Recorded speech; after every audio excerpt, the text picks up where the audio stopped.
Hi everyone, this is my presentation for Mod 5 about visualizations and having them being cluttered versus organized. Starting off, I wanted to talk about the different elements of visualization. First of all, we have typography, which deals with fonts, and that could be the style of the font or the color. It also deals with highlighting and the line length of the text. Then we move on to screen design, which includes how much information is presented and how you choose to group that information on the page. And then we have media, which is pretty self-explanatory. You have your graphics, animation, video, and audio. Okay, moving on to cognitive load theory.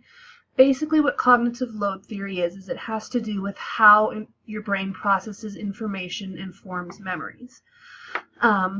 There's three types of memory that we're going to be concerned about.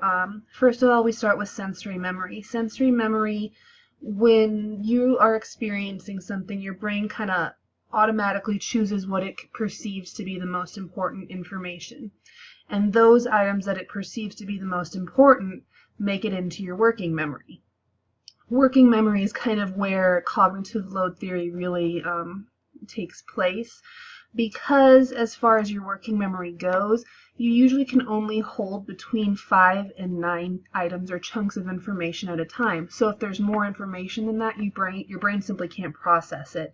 And if it can't process it, it has no chance of making it into your long-term memory.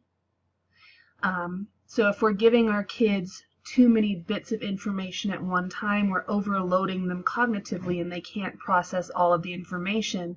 So they're only going to choose a few bits, and those few bits that they choose might not be what we as teachers consider to be the most important information. It's just what happened to stand out to them.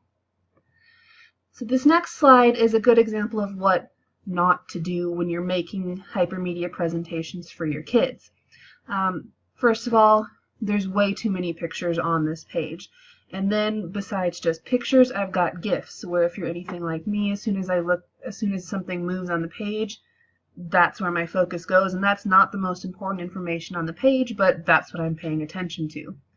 My background is out of control. There's too much color, too much going on. I've got fonts that are small, and it's not the best style of font. I have a lot of kids who can't read cursive, so this would be pointless to put up there. They can't read it. And then I've got fonts here where the color choice is poor. It blends into the background too much. So then I wanted to come up with tips for helping to avoid cognitive overload for our kiddos. First tip would be to really, before you make your presentations, to decide what information is the most important so that you can kind of focus on that and really make that stand out in whatever presentation you make for your kiddos. Secondly, be thoughtful about what media you choose to incorporate.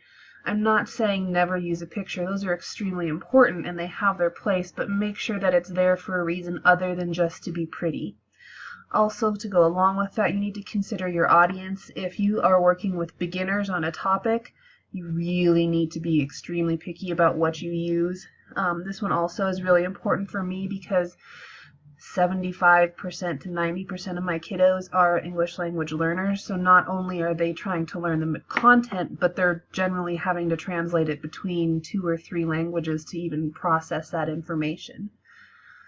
Another tip would be to consider pairing visuals with narration rather than text. Your brain processes visual items and oral items separately, and when you put those two together, it helps make stronger connections. When you put text with a picture, they have to read the text and look at the picture, and they might not be able to do both of those things at the same time. Another really important step is to consider chunking your information. You don't have to give it all to them in one go. Break it up into little bits and let them think about those bits before you move on.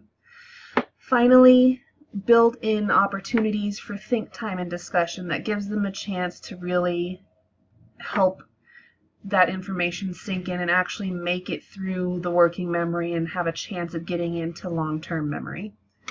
So that's my advice for helping to avoid cognitive overload when making hypermedia presentations.